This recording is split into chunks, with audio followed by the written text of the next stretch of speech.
I'm Michelle and this is Michmash. Today I am filming a book review of A Tree Grows in Brooklyn by Betty Smith. I just finished reading this for the second time and absolutely love this book. It's a 5-star read even the second time, and I want to tell you about it and try to convince you to read it. So first let's go over a quick synopsis of the novel. Basically, it is about the life of this girl named Francie Nolan. She grows up in Brooklyn in early 20th century. Starts out when she's about 10 in 1912, and then it kind of flashes back a little bit to when she was even younger. Follows the story of how her parents met and fell in love and had her, and goes up until she is 17. So it's basically just a life story of this girl, and she grows up extremely poor.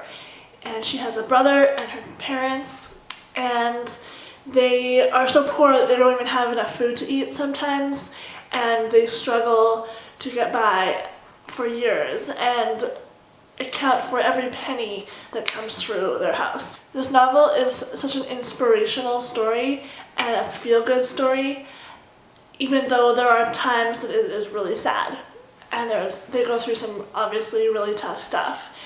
And I just love this kind of book because it is an encompassing novel. You feel like you really get to know Francie and her whole family. You really become invested in these characters, and you see how they grow. You see how they grow from 4 years old to 18 years old, and you see how the different things that come into their life, different small or big circumstances affect them and change them, which I just love that kind of a story. It is quite large. This edition is 600 pages, but it reads so easily, and you just zoom through 100 pages like very easily because it's written simply. It's written with beautiful language, but it's very simple at the same time. And the whole time I was reading it the second time, I felt like I was just snuggling up in a warm blanket. It's that kind of read. If you grew up reading Little Women, Anne of Green Gables, Little House on the Prairie, those kind of books, it has that kind of feel. It's a modern classic.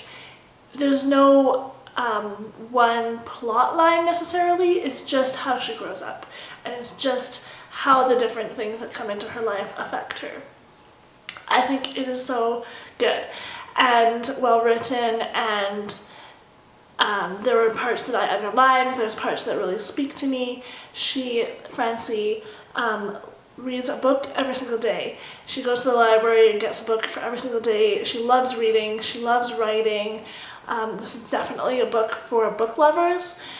If I had to pick a couple of criticisms of the book, because it is set in 1912 to 17, there are some racist comments. It talks, especially when she's a lot younger, it talks about different people in her neighborhood that are Jewish or Chinese, different things like that, just the way she writes it is just that's how they thought, but it is kind of like no one would have those kind of thoughts or opinions anymore.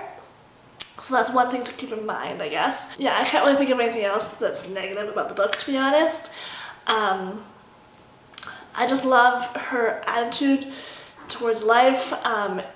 Even though she goes through some really hard things, she is always positive. She's always looking forward. The mother in this book is such an inspirational character. Although she doesn't do everything perfectly, that's for sure. But the things she teaches her kids, you can just see how it has made them into wonderful people, and how they're going to go far and not be stuck in the same circle of poverty that she and her family before her was, which is just really cool. So anyway, I think I'm going to stop blathering on about this book, and I would love to hear your thoughts on it. If you've read it, please let me know what you thought of it, and if you are planning to read it, let me know. But very much recommend it, and if you haven't read it already, definitely add it to your TBR. Thanks so much for watching. I'll see you later.